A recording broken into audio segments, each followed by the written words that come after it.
नमस्कार मैत्रिणींनो, कशा आहात तुम्ही? तर चला आज मी तुम्हाला वर्ल्ड फेमस रेसिपी बनवून दाखवणार आहे। तर ही फेमस रेसिपी कोणती ही तुम्हाला माहीत आहे का? तर मी तर ज्वारीची भाजरी घेतली आणि ती फेमस रेसिपी आहे वांग्याचं भरीत। तर तुम्हाला तर माहिती आहे वांग्याचं भरीत ही खूप प्रसिद्ध आहे आणि ते सर्वांनाच खूप आवडतं। तर चुलीवरचं नाही पण निदान गॅसवरचं तरी वांग्याचं भरीत तुम्ही नक्की ट्राय करा आणि कसं झालं ते मला कमेंटमध्ये नक्की सांगा। तर वांग्याचं भरीत खूप जणांना आवडतं। इथं काकडी कांद्यासोबत तर सर्व केल्यानंतर खूपच छान लागतं। तर चला मी तुम्हाला आता वांग्याचं भरीत कसं करायचं ते सांगणार आहे। तर व्हिडिओ तुम्ही स्किप न करता शेवटपर्यंत नक्की पहा। मी इथं एक भरिताचं वांगं घेतले। भरिताचं वांगं छान असं धुवून घेतले। धुवून केल्यानंतर त्याला मी मधोमध काप दिलेत, बघू शकता। कारण मोठ्या वांग्यात ह्याच्यात आळ्या खूप जास्त प्रमाणात दिसतात, हे तर तुम्हाला माहितीच आहे। त्याच्यामुळे ती आपण भाजल्यानंतर ते आळ्या बघण्यापेक्षा आपण हे मधातून असं दोन उभा काप दिल्यानंतर ते आपल्याला कळतंच की वांग्याचं भरीत कसं येते। तर आता गॅसवर मी ह्याला भाजून घेणार आहे। तर तुम्ही भाजून घेताना बघू शकता त्याच्यावर थोडं तेल टाकल्यामुळं ते लवकर आपलं वांगं भाजून निघतं। तर इथे एक टोमॅटो घेतले आणि लसणाचा एक कांदा घेतला आहे। आपल्याला हे सर्व गॅसवरच भाजून घ्यायचे, जेणेकरून आपल्या वांग्याच्या भरताला छान अशी टेस्ट आली पाहिजे। हे भाजल्यामुळं काय होतं, आपलं भरीत तर छानच लागतं, पण आपण हे चुलीवरचं भरीत माहितीच तुम्हाला किती छान लागतं, त्याच्यासारखे ह्याला टेस्ट येते। तर हे आपल्याला छान असं फुटूपर्यंत भाजून घ्यायचे। तर बघा आपलं वांग्याचं भरीत इथं छान असं भाजून झाले। तर मी सर्व साल काढून घेतली आणि हे ताटात गार व्हायला ठेवून दिलं।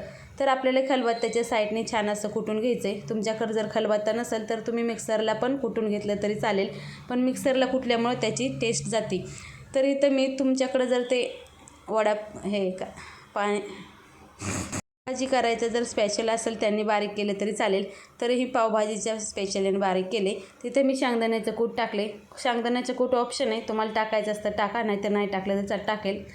तर इथं हळद टाकून घेतली। हळद टाकल्यानंतर मी धनेपूड टाकली आणि चवीनुसार मी इथं लाल पावडर टाकून घेणार आहे।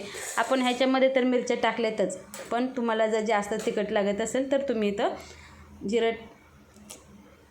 आता इथं गॅसवर मी कढई ठेवली। कढईमध्ये मोहरी टाकून घेतली।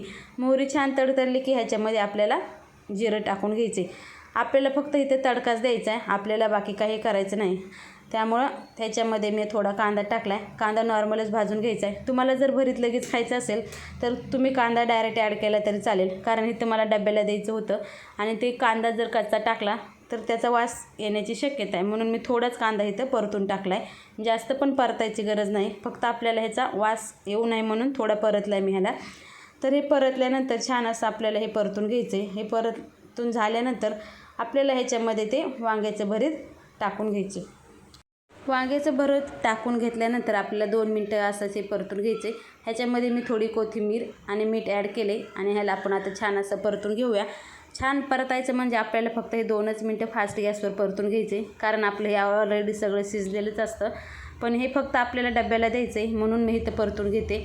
बाकी हे नॉर्मल आपल्याला माहिती आहे वांग्याचं भरीत आपण डायरेक्ट ह्याच्यावर तेल टाकून खातो। तर हे छान असं परतल्यानंतर आपल्याला हे काढून कढईच्या बाहेर हे काढून घ्यायचे। तर तुम्ही बघू शकता हे वांग्याचं भरीत छान झाले आणि ही रेसिपी तुम्ही नक्की ट्राय करा, कारण तुम्हाला पण आवडेल आणि डब्यासाठी पण खूपच छान आहे। तर बघू शकता आपल्या वांग्याचं भरीत तयार आहे। तर मी तर भाकरीबरोबर सर्व केले, तुम्ही चपातीबरोबर खाल्लं तरी चालेल।